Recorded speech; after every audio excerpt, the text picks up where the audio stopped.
Everybody, this is Sarah from the Mining Industry HR Council. I thought I'd just take a minute here before we launch into our webcast to get everybody oriented. So on your screen, you're going to see on the right-hand side a bar. In there, you'll find a section called Chat. If you have any questions that come up, ideas, thoughts, comments, technical issues, feel free to type those in there to our team here, and we'll see if we can get you sorted.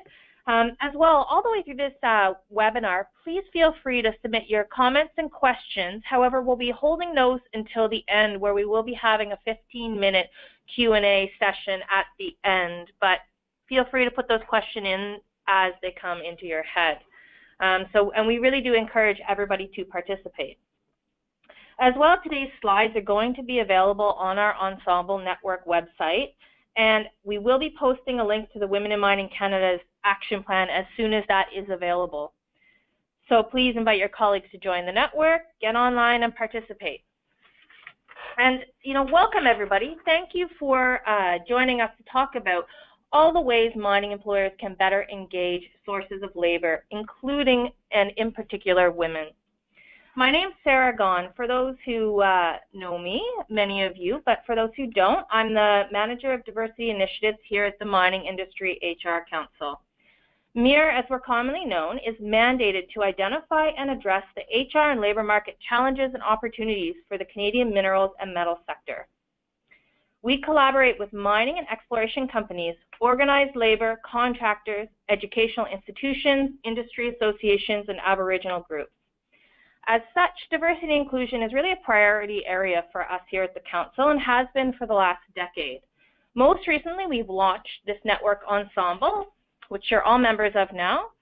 And on that point about our network, Ensemble is going to be looking for community leaders.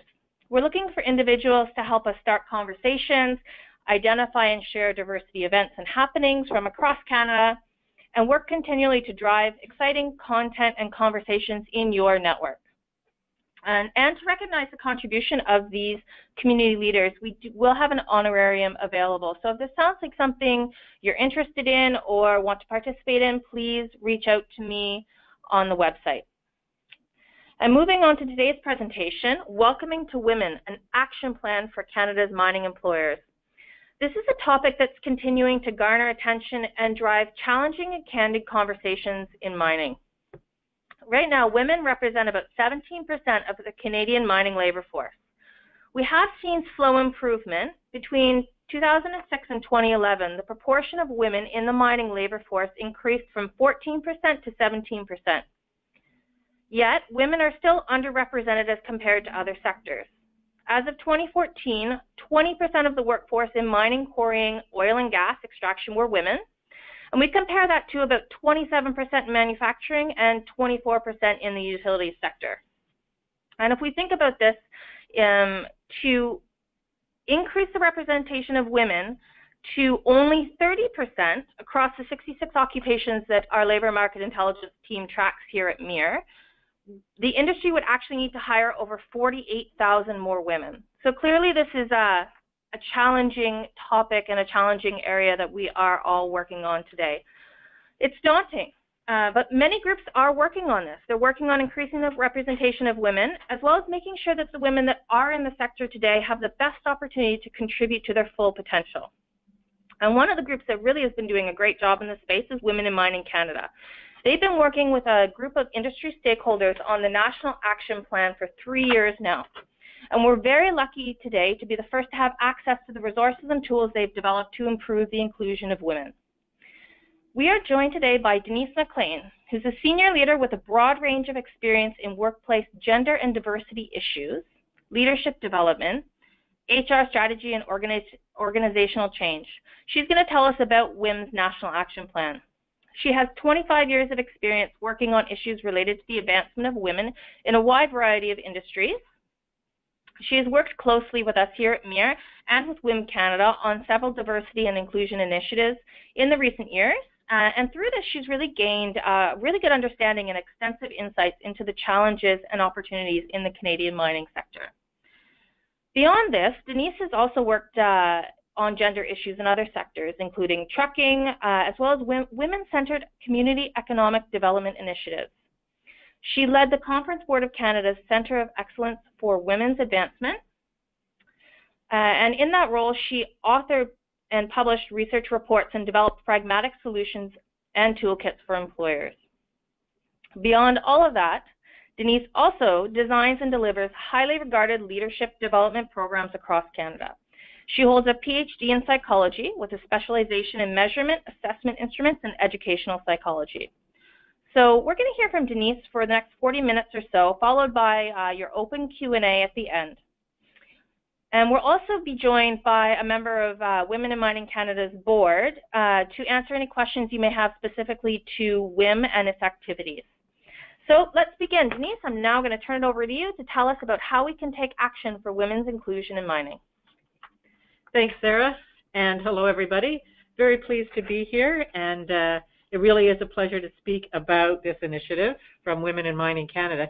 And I've been pleased, really, to be involved in this project throughout. It really is an important issue. And as Sarah said, please do feel free to submit comments and questions throughout. We are going to reserve some time at the end to address those and have, as much as the technology allows, a bit of a back and forth around some of the issues. And just a minute. There we go. So a little bit about Women in Mining Canada. They are an organization that has a mission to advance the interests of women in mining, in exploration, minerals exploration and mining. They support grassroots initiatives really across the country for the development of women, personal and professional development. And also, they provide a national voice within the global community because there is an international network of women in mining organizations, and Women in Mining Canada, WIM Canada, really is our representative in that. So they've had a long history with a lot of successes and important achievements around research, webinars, their Trailblazer Award that recognizes outstanding women in the industry.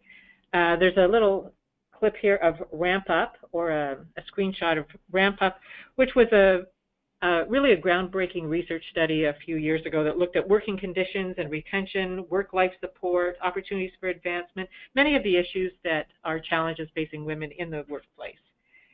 And by the way, for those of you who may not be aware of it, the Minister of Employment, Workforce Development and Labor in our gender-balanced cabinet at the federal level, Marianne Mahaichuk, was one of the founding members of WIM Canada and was the winner of the first Trailblazer Award. So a lot of track record of success, really. Now, about this particular initiative, it was funded at the beginning of 2014 by Status of Women Canada, with approximately a 3-year time frame to finish and wrap up in 2016. It very much is a national project working collaboratively with mining companies across Canada to increase gender intelligence within each participating company and within the industry overall, disseminate the business case, and share best and innovative practices. All of this to really foster a culture shift to build a more inclusive workforce. And the particular focus within this project has been on increasing the number of women in senior executive roles and in non-traditional occupations like trades, miners, engineers, many of those career paths that are important for reaching senior levels within organizations.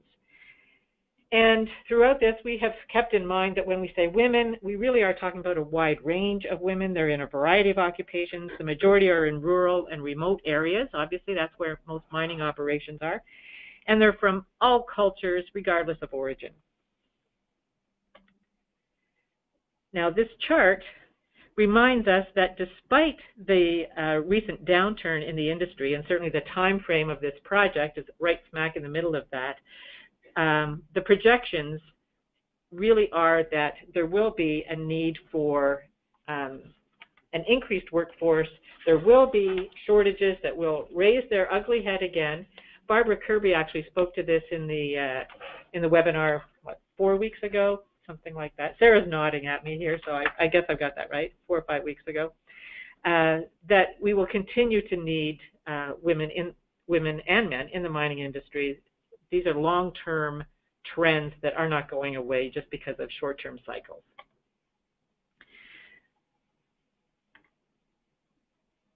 These are the members of the Gender Advisory Committee. You can see, if you can do the count, that there are 13 employers and 2 industry stakeholders, including MIR. I think Women in Mining, and you'll see throughout this presentation that Women in Mining and MIR have had a really close relationship and a really collaborative partnership, really back and forth in terms of who's doing what and how it complements the work. All of these committee members have been committed and strong contributors. We're really so pleased with the contribution that they've made. They've attended face-to-face meetings across the country in different locations. They've attended conference calls. They've done offline work to review some of the drafts and the materials. But specifically, their role has been to provide guidance and leadership on the development of the National Action Plan, and really to be the vehicle to achieve the goal of moving the needle, as we say, by increasing representation by at least 50 women by the end of the 3-year initiative. So there was a quantitative goal here that everybody committed to. And to develop and disseminate and really be a champion for the National Action Plan. That's NAP. Doesn't mean you get to doze off during the presentation. It's the National Action Plan. And the tools that are associated with it in order to really enable more gender diversity in the industry. And finally, this group provides a collective voice on gender issues in the mining sector.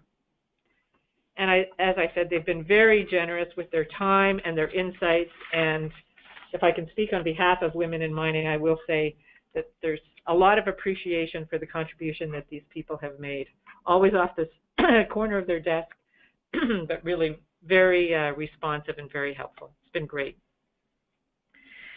So we're going to start with a poll, because one of the elements, as I just pointed out, is development of a business case for increasing gender diversity in mining. Yeah, okay. So we'd love to hear your perspective, and understanding that we have many different stakeholders represented. So if you think of the industry broadly, how important do you think is a business case?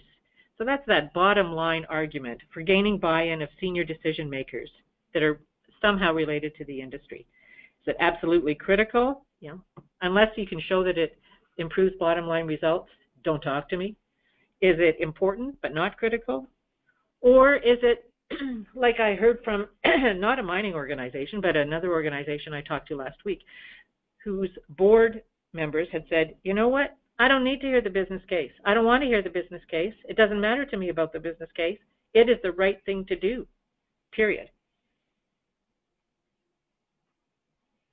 I don't actually see the results. Oh, I do?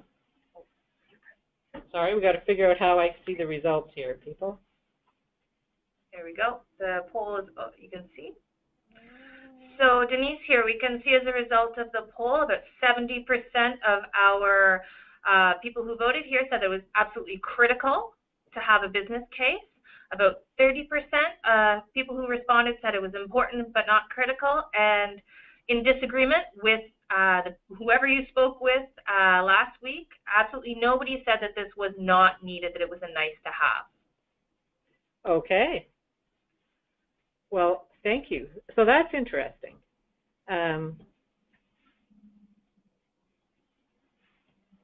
There we go. So 70% said it's absolutely critical, very much a bottom line and performance-oriented industry. 30% said important but not critical.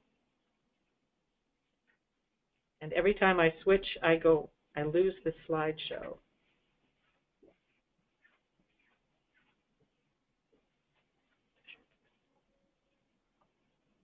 We're working on it. Anyway, and nobody said that it wasn't important. We're back. Okay. Well then, you'll be happy to know that one of the aspects of the National Action Plan is in fact the development of a business case. And really, when we worked with the organizations, the employers and the stakeholders, we brought this down to 3 main aspects of the business case that they thought were the most compelling to their decision makers and to their leadership. One is attracting and retaining valuable talent. So that really speaks back to those the shortages that I referred to a couple of minutes ago, the fact that the long-term trends are still very clear. There are structural issues in the labor market that mean that shortages are still a risk to the industry. Certainly, consulting organizations like Ernst & Young that put out their annual review of the mining industry still see long-term that skill shortages and diversity of talent is an issue. And it's not just enough to attract. That's why we have attracting and retaining. We often focus on attracting, but the industry also has what's called a leaky pipeline. So the retention of women within the workforce is also a challenge. The second piece of the business case that seemed to be most compelling to the organizations was around supporting safety. There is a lot of evidence that shows that gender-inclusive workplaces have a culture that's more congruent, really, with a safety orientation. And there's a lot of great insights that have come from applied research and case studies in fairly dangerous and typically male-dominated work settings like offshore oil drilling, coal mining, others, and a lot of success stories, too, that have come from various organizations, whether it's mining companies in Australia who apparently love to have women haul truck drivers, or whether it's Cameco or Women Building Futures out in Alberta, overall showing that there are some very tangible benefits of having women involved in many of the occupations where they typically haven't been previously. Overall, there's less wear and tear, we would say, on equipment, but also on the people. So some of that could be ergonomic improvements that make it better, not just for women, but also for men and all the people in the workforce. You have a culture where there's less absenteeism, less stress, teamwork, which means looking out for each other, having each other's back, lower turnover, and therefore fewer inexperienced, at-risk workers. So when you think about all of those aspects of a more gender-inclusive workplace, that's how it links to safety. And the final piece here is around performance. Better decision-making, better organizational performance. There's a lot of evidence in this regard, starting with the fact that heterogeneous work teams can be more innovative, they can be more high-performing, assuming that they work productively together and they're well-managed. That's kind of an assumption. Certainly at the senior level, let's say with boards of directors, you'll see with an increasing number of women, you see that the board actually will have better governance practices and better financial results. One study looked at 22,000 companies around the world, not just mining, but in different sectors, and found that companies with 30% women leaders can add up to 6 percentage points to their net margin. And that's compared to their peers in their own industry. So we're comparing apples to apples and oranges to oranges here. Specifically within the mining industry, if you look globally, financial results such as dividend yield, for example. The dividend yield on average for companies with an all-male board was 0.75. For companies with a mixed board, mixed gender board, it was twice as much, 1.5. So those are the kind of differences that, frankly, shareholders pay attention to or should pay attention to. There's also figures such as a higher return on capital employed, better cost of acquisitions, better reputation in a quantified way. You'll see that this 30% number is kind of a critical tipping point. That's the number where you have enough critical mass of women that there tends to be a difference, there tends to be more diversity, better conversations, better governance practices, as I mentioned. And at the current rate of change, if we take that 30% as a target, it'll take until 2039 for the top 100 listed mining companies to reach that number, if you look globally.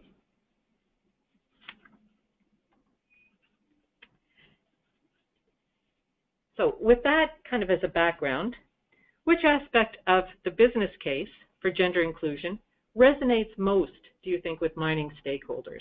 And this isn't a right or wrong answer. We're looking for your perspective.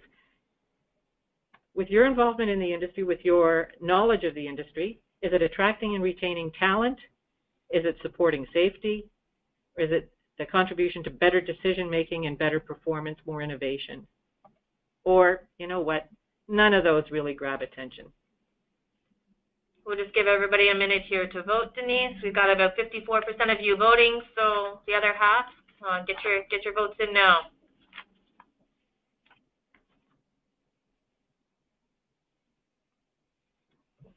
Couple more seconds and we're going to close the poll. And here's the results. So according to our group, Denise, the aspect of the business case that really resonates with them is better decision making and better performance, with about 54% of the group saying that. Next to that is attracting and retaining talent, but 33% of you said that that was the part that really resonated. And about 10% of you said supporting safety is the aspect of the business case, and we have a small minority, about 3% says none of the above grabs their attention, that maybe we need to look at something else. So there you go. Well, thank you, and thanks everybody for voting here.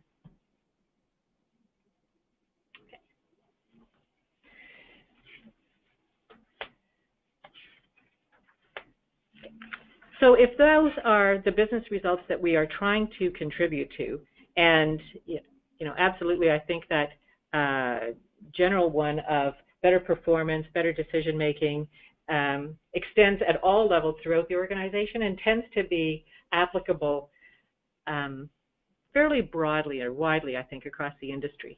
I think, frankly speaking, I think some of the challenges about that aspect of the business case, and I know I'm going to get to this next slide in a minute, but tend to be that the results are so compelling, they almost seem hard to believe. And I think that's sometimes one of our challenges in terms of presenting those findings to decision makers and senior leaders. So if those are the results that we're aiming to achieve, then the question becomes, well, how do we do that? What are some of the best practices that would make a difference, that would get us along the line to a more inclusive and more productive and high-performing organization? So there are, of course, a lot of best practices around gender diversity and gender inclusion, and we've bucketed them into 5 categories. I'll just quickly walk through them here on this slide. If I can start on the right-hand side around respectful workplaces. Many of you may have read the research that MIR did a year or 2 ago around the perception of women working within the mining industry, called Strengthening Mining's Talent Alloy, Exploring Gender Inclusion, published in 2016, available on the MIR website. Thank you, Sarah. But according to that research, many women still do perceive the work environment within mining as macho, not modern. They still believe that they're working in an old boys club where they don't necessarily have the same connections, the same opportunities as other people. And they experience a whole series of what we call micro inequities in their day-to-day work experience. So micro inequities are those little things like being ignored at meetings, being left out, eye rolling, whatever it might be. People do see change. Don't get me wrong here. There was a lot of comments that, yeah, it's not like it used to be, but overall the progress is still slow and it tends to be patchy and a little bit inconsistent. The next piece is work-life integration, or the ability to reconcile work with personal commitments. Of course, years ago this was seen as a women's issue. These days, increasingly, it is seen as being important for men too, as well as important for the company's bottom line.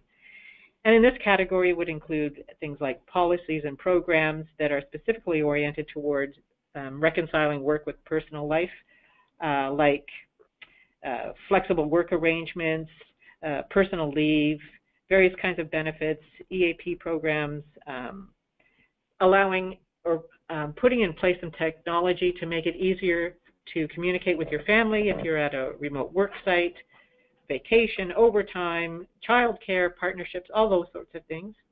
Those are specific policies and programs.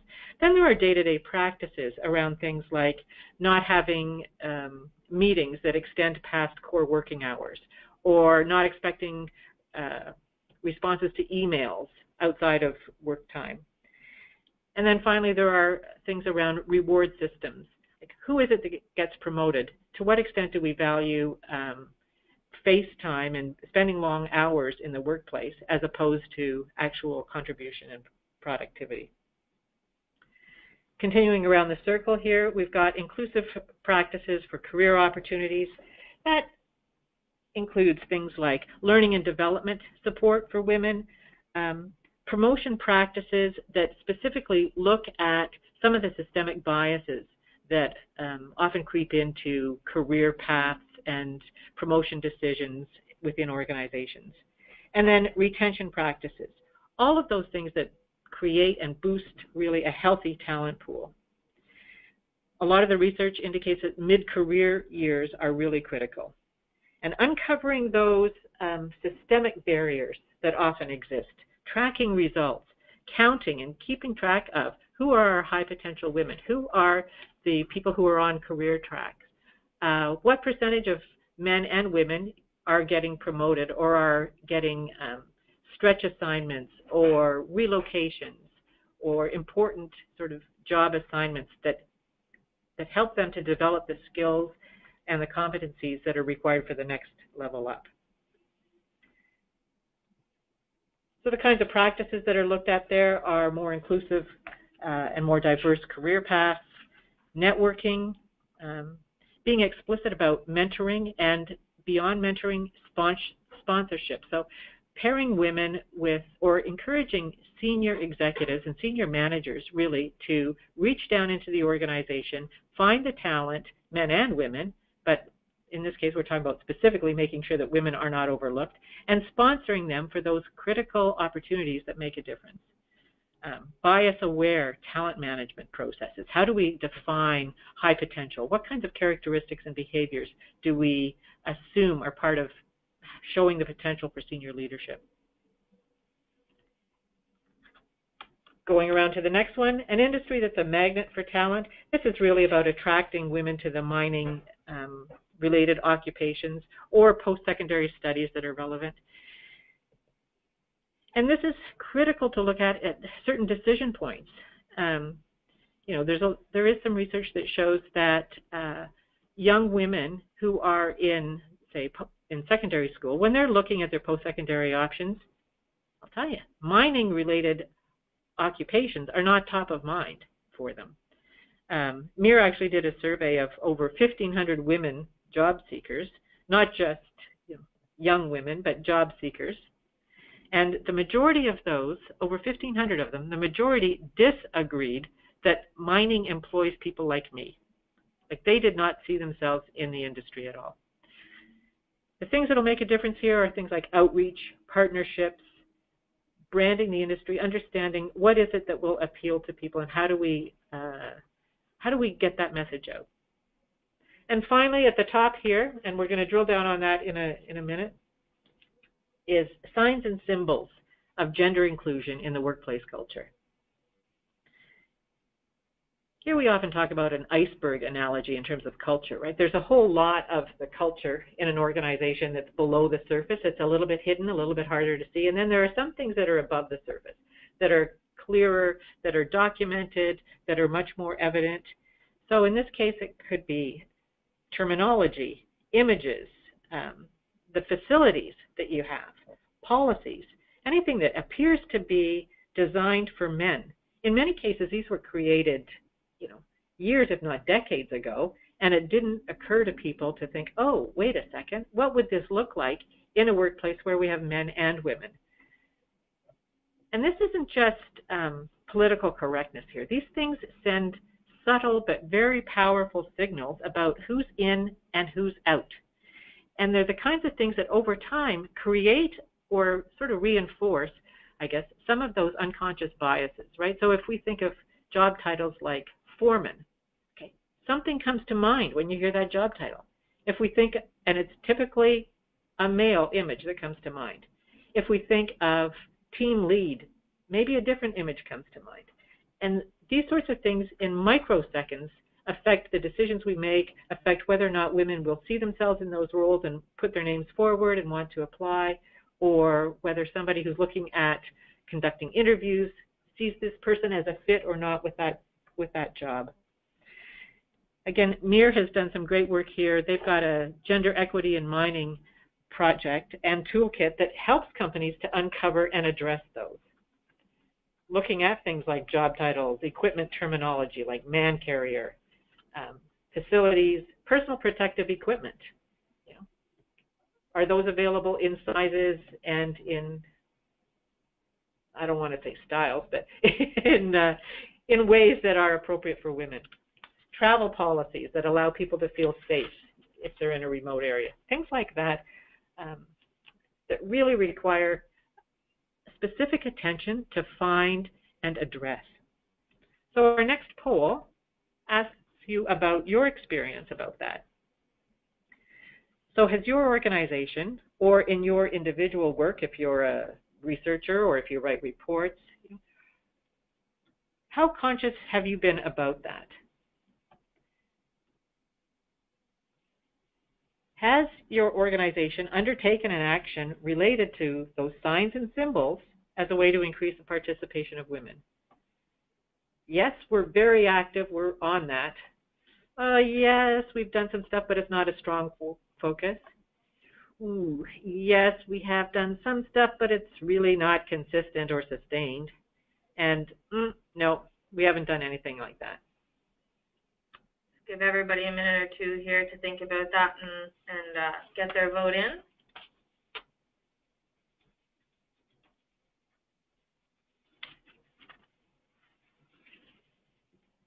Okay, and we'll share the results of that with everybody now. So within this group, we see that the organizations have undertaken actions, but 39% says they're not consistent or sustained. Second to that, yes, some, but it hasn't been a strong focus, with about 29% of the votes. There's our 20%, it sounds like some great organizations said yes, they're very active in this space, and about 12% have said no, not at all. So there's definite opportunity there. Yes. All right. Yeah, so there is some opportunity. You can see that if we add the 12% and the 39%, where, yeah, we've done some stuff, but it really is inconsistent or it's not sustainable, or no, we haven't done anything, just over half then are not as strong, and the other half are, well, yeah, we're at least making some progress or doing some good work in that area. That's great. So those of you who have some opportunities, you may want to contact Sarah after the webinar and see how she can be of assistance.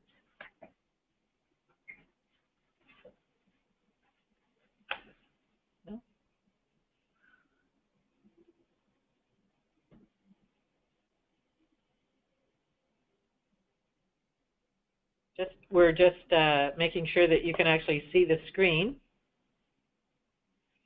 But while we're doing that, I'll start talking. Okay.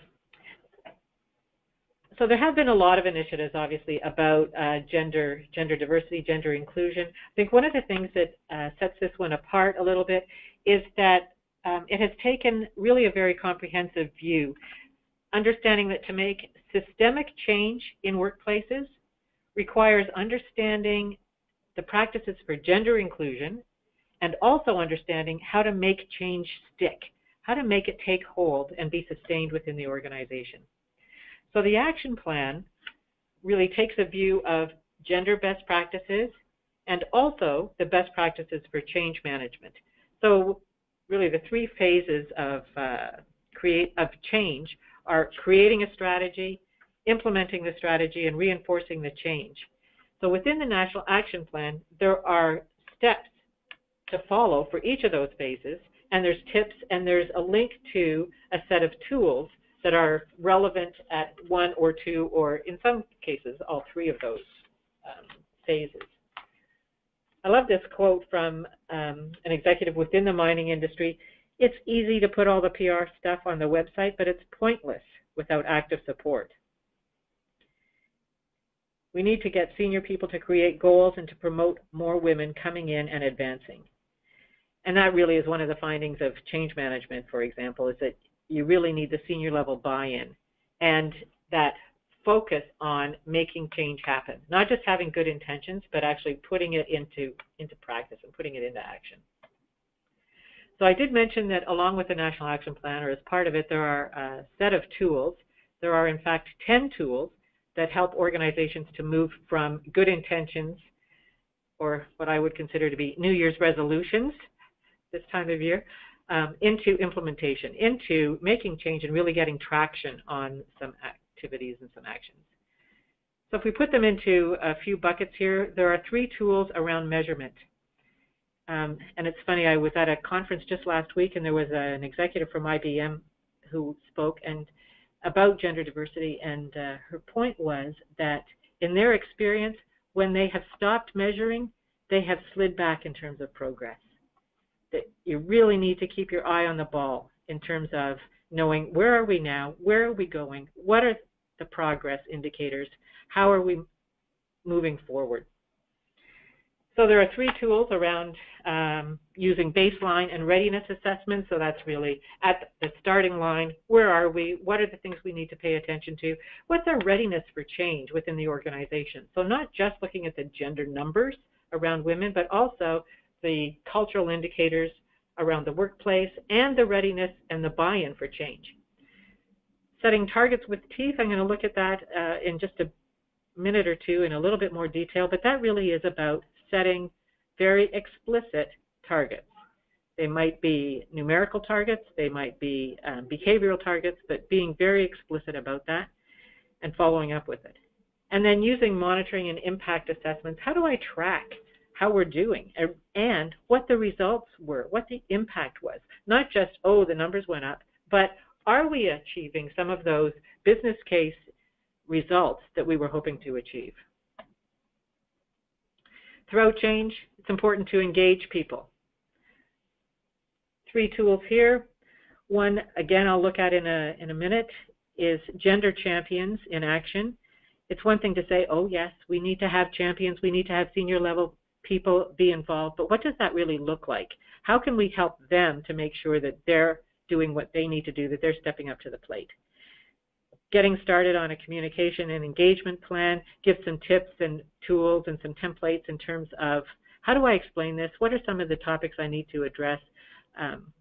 What are some mechanisms that will be effective? Capturing and sharing stories for change. Anytime you want to really embed culture change, culture is sometimes captured and depicted in the stories that people tell.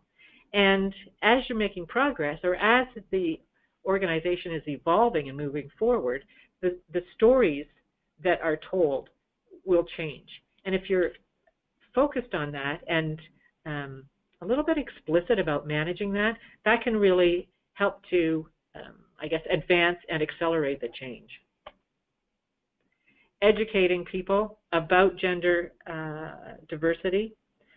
2 tools here. One is a customizable presentation, really just a template with some key facts and figures, some placeholders for organizations to take, and at least it's a starting point. You're not looking at a blank screen thinking, oh my gosh, I have to put together a presentation for my senior management team. It's a starting point that walks you through what are some of the key points, how can I present this, and it's a leg up anyway. Learning about gender inclusion is some best practices around what can I do, what kinds of programs, what kinds of initiatives are effective in terms of building awareness and building people's skills and competencies and intelligence about being more inclusive with respect to gender.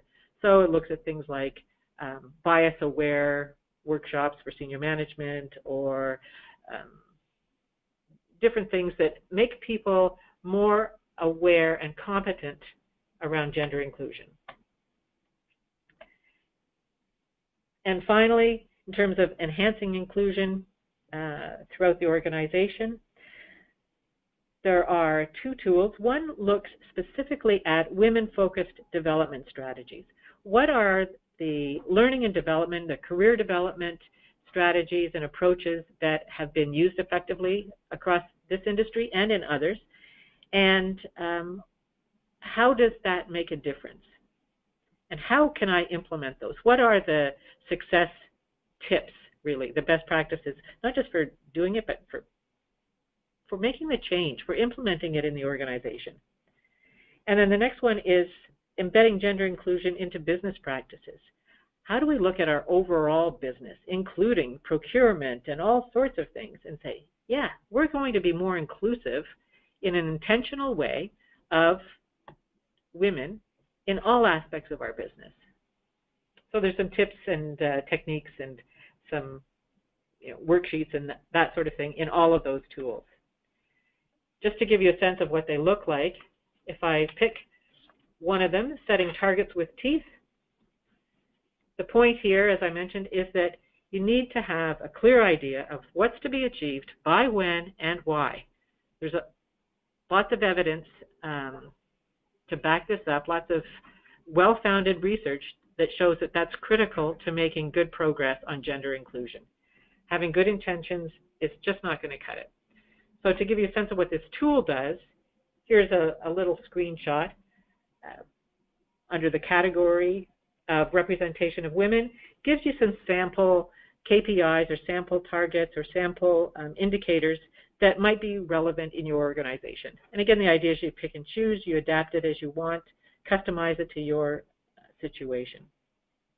So it could be, oh, we want to increase our number of women in senior management feeder positions, or we want to reduce voluntary turnover, whatever it may be. As I said, it's not just about numerical goals in terms of representation, but it can also be about what are the indicators of our culture. So in this case, the next example is gender inclusive conditions and freedom from stereotypes. So maybe our target is to complete a review of all job descriptions and remove any uncovered gendered language, or renovate our mine site buildings to provide women-appropriate facilities. So the tools are really very pragmatic, very down to earth, I would say. A quick look at one of the other ones, which is Gender Champions in Action. And again, here too, if you want to go further, MIR would be the place to go. They do have a program around fostering and enabling gender champions within the industry. And this is somebody really, it can be at any level, right? Somebody who leads by example through concrete actions designed to create genuine change. So these are authentic, committed individuals. Right? And again, sometimes it's easy for people to say, oh yeah, I want to do that, but to walk the talk, sometimes the self-reflection is helpful. So things like awareness. How truly knowledgeable am I about the barriers faced by women within my organization? Ooh, low, medium, high. Oh, maybe I should, whatever, pull together a group of women, or have some reverse mentoring where I set up a relationship with somebody who can help me with that. So in summary, the National Action Plan has 3 key areas of focus. The gender business case, which is that evidence-based research that provides the foundation for an effective business case about bottom line benefits. Okay. Cultural shift awareness, that's aimed at providing more innovative thinking, gender analysis, to help position a company to really understand some of the systemic aspects going on and to embed gender inclusion throughout their organization. And then finally, best practices and the toolkit. As I said, those are designed to help move us from good intentions to really some actions that we can get some traction on and make some progress. And with those 3 elements in place, that should bring us to some culture change that will really make a difference within the industry. So in closing, WIM does invite everybody here to share your organization's experience. The intent is, as we roll out the National Action Plan, to encourage people to share the experiences, the challenges that they've had, their best practices, and that will be embedded in support materials for the National Action Plan on their website. Here there's an email address to reserve your digital copy. And also, once it's available, there will be a widespread announcement, and you can download the National Action Plan and the tools on their website. Well, thank you so much, Denise, for sharing with us the teaser of all these tools that are coming down, what it's going to look like, and for, again, laying out the business case, because that's always a very important and very in-demand aspect when we talk about gender, women's inclusion. So thank you so much. I have a question, so I'm going to start there. I really like this phrase that you used here, targets with teeth. Can you tell me why it matters that the targets have those teeth, and how can we get companies to commit to implementing these targets that have teeth and not just kind of a nice-to-have statement? Okay. Well, it's important because, first of all, there is a lot of evidence that shows that if you don't have them, you're not going to make progress. That's it, that's all. So that's point number one. Point number two, if you're serious about gender diversity and gender inclusion being a business imperative and contributing to the performance and the success of the business and of the organization, then it should be treated like any other business imperative or business goal. It should be tracked. It should be monitored. You should have accountability set up. I think one of the things that makes people shy away from setting what I would call targets with teeth is it makes people think of quotas. And everybody thinks, oh, quotas, that's a bad thing. No, no, no, we don't want to attach numbers to it. We don't want it.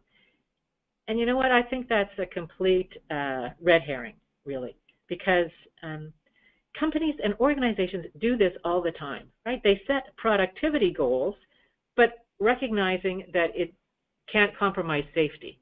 Or they set safety targets, but recognizing that it can't drive people to hide injuries so that they have a better lost time record. You know, this notion that, oh, if we set targets with numbers that somehow we're going to be hiring incompetent people, that is not the case. That is not going to happen, and it's just a question of how do we, it's not an either or, it's a both and. How do we do a better job of hiring good, talented people, and which at the same time will in fact get us better gender diversity. Does that answer your question, Sarah? That does answer my question, but while you were answering that question, we've had a lot of other questions come in. So I'm going to turn to the group now. We've had questions coming in through, but I invite you to keep putting your questions in online, and any we aren't able to get to over the next 15 minutes or so, we'll post them up in our network Ensemble, and we can continue the discussion online there. So here's a really good question that's coming. Can you elaborate on reverse mentoring? How does that work, and can you give an example and how that worked and what happened? Yeah, well, reverse mentoring is an approach that has been around for a number of years, and really what it is, if you think about mentoring being a relationship where you have, in many cases, a more senior executive, often a man, mentoring a younger person. And when we're talking about gender diversity, often it's a senior executive man mentoring a younger woman who has some potential. And the notion of a mentoring relationship is to give some guidance and wisdom to that individual, right? So reverse mentoring is where the younger woman, again, has this mentoring relationship and gives some wisdom and some insights to that more senior individual. So often it's around, you know what, here's what my life looks like. At 5 o'clock or at 4:45, I have to leave the office to go to the daycare to pick up my kids because otherwise it's $5 a minute for every minute I'm late. And then I go home and I make dinner.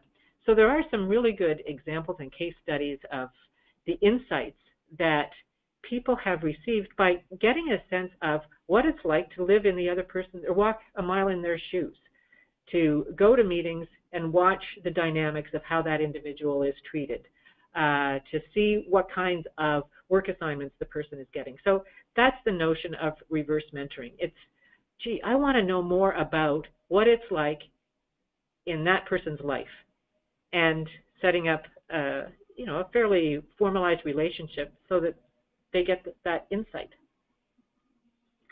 I think that's a great answer, and I think a great opportunity for this industry to start implementing some of those types of mentoring programs. Here's another one that's come in. How does a person approach an all-male management or a senior team? We know we have many of those in mining. And how do we approach them and have them view inclusion as an important focus, especially when we're in a downturn or a downtime when all the focus is on sales and cutting costs and day-to-day spot commodity prices? Well, that too is a good question. Well, I have a couple of points about it. First of all, that's part of the value of the business case, is by being able to say, you know what, we could be more effective if we had greater diversity. And one of the places to start is greater gender diversity. Okay. So that's, it's starting with the business case. It's often starting with, I would say, kind of the thin edge of the wedge. You start with things that aren't necessarily going to rock the boat so much that you're likely to fall out of it, but that give an opportunity for making some progress and making some tangible change. And as you do that, I think the watch out or the guidance is, it doesn't mean that what they've done in the past is wrong. And often we end up, I think, on that slippery slope where people feel like they're being blamed for the current situation. And really, that's not the point. It's not a blame game. It's how can we do a better job of whatever, attracting women into our organization? How can we do a better job of, engaging them in key assignments, in things like that? And largely, yeah, absolutely, in the face of a downturn, it's hard, but this is around two things in terms of the business case. One is, this is the time when we need innovation as much as any time, and when we need to be able to get all of the best brains and talent involved in addressing the very challenging issues in the industry. And secondly, we need to be ahead of the curve because there will be an upswing. We will return to growth. And many of our competitors and other organizations are going to be competing for the same talent. And if we have to scramble 2 or 3 years down the road to get whoever we can get, we're going to be behind the 8 ball. So preparing now for the inevitable change in the cycle is a pretty key argument, I think, in a lot of organizations. And I think when we talk about organizations, when we think about the National Action Plan, it's important to note that it wasn't just designed for mining companies. It was designed to be used by a wide variety of people, including women who work in the industry and organizations and associations. And we've had one person ask here, is there one of those strategic areas of focus that's more amenable to associations taking on than the others, or? Yeah, absolutely. I think the one about creating an industry that's a magnet for talent, I think that's what we were calling it. But being able to, I don't want to say brand the industry, but position it so that it attracts a wider range of talent. That really is one that that is ready-made, I would say, for associations and for partnerships and coalitions to work on. It's not impossible for an individual employer to work on it and to make some significant change, particularly within their geographic area. But if we look more broadly, that really is something where if you can get a coalition of support, a number of employers together, a number of stakeholders, a number of universities, all of whom are kind of singing from the same song sheet and working together in a collective way, that can really move the needle. That can make a big difference in that respect. Oh, wait, I have another idea. Okay, go. Sorry, she was going to go to another question, but I just had another thought, which is the piece around capturing and sharing stories for change. That, too, is something where associations can start to make a big difference, right? It's all about what we capture, what we talk about, how we disseminate those stories, those success stories within and across the industry, within our networks, with other stakeholders. Okay, sorry, Sarah, go. Okay, I'm going to go to another good question. Okay. So hold tight with your great ideas. Is there a way or a plan to take what's in this action plan and really apply an Indigenous women's lens to that business case and the plan as a whole? How has that been incorporated? Well, that too is a good question. And actually, it makes me think of yet another answer to the previous question. But certainly in remote and rural areas, the Indigenous population is a really key source of talent. And throughout this, I think there's a lot of opportunity for organizations to be more attentive and more explicit to women and men in Indigenous and in non-Indigenous populations. But when we look at women, it includes everybody. It includes Indigenous women, newcomers to Canada, women with disabilities, and two other points that are kind of related to this. One is, again, if I go back to some of MIR's previous research, they in fact also, in their series about strengthening mining's talent alloy, had a specific publication there looking at Indigenous talent and Aboriginal people. So that's kind of point one. And the other point, which is related to the previous question about associations and how they can help, is often there's an opportunity for organizations also to support local businesses. And that's an area too where some associations can sometimes be helpful. I know there have been some industries, for example, that have run workshops for Aboriginal businesses to better equip them to compete for contracts with their businesses. So if you look at a broader way of how we can embed gender inclusion throughout our various business practices, that's another very important opportunity, I think, for Indigenous women, is in those local communities. There are lots of ways to get them involved, but that's one that comes to mind. Great, thanks, Denise. And here's the last question. It's going to be a big question, but we're going to need a quick answer from you. So one person has commented that in their workspace, there's an unspoken caution around employing younger women who might go on maternity leave, or women with young children. Is there any resources in here that you think could help them address that unspoken caution so that we can ensure that everyone is included in the workplace? Wow, good question. And I'm going to say I don't remember if we explicitly addressed that in any of the tools, but certainly that is a myth and a misconception that does come up. This notion that, oh, well, you know, why hire a young woman? She's just going to get pregnant and leave. And frankly, the evidence is that that is not the case, and that many young women who want to have families also want to continue to work in the mining industry, and they want to continue to progress in their chosen profession, whether it's a geologist or whether it's a haul truck driver. They want to continue in that. And the business case is still pretty clear. It doesn't talk about, oh, we're going to have higher performance if we only, you know, look at women who aren't going to go on maternity leave, but it's in general, the business case is there, and it is so compelling. It is so compelling.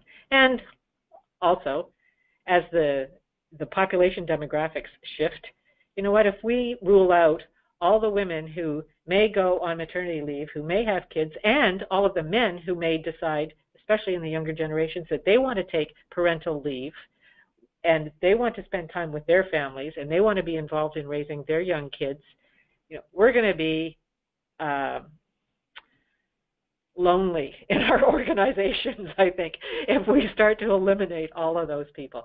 So really the challenge is to figure out, again, it's not an either or, it's a both and. How do we attract and retain that talent, leverage it, and, you know, allow people to have a life outside of work?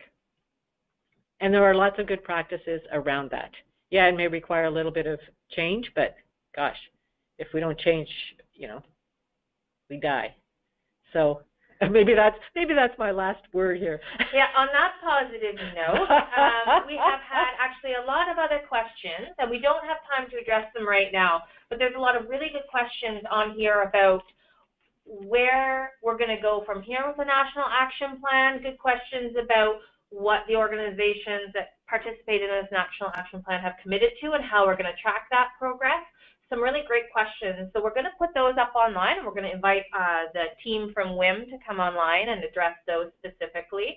As well, there's some questions about how we get access to these statistics and the presentation that we've made today. All of these things are going to be available on the Ensemble website. So we'll continue the discussion in the discussion section, and we have a file cabinet that has all of the reports that we've cited today. So you can go in there and download those, and let's continue this conversation, because it is an important one, a challenging one, and one where we need to be candid to really get some of that traction. So let's stay connected.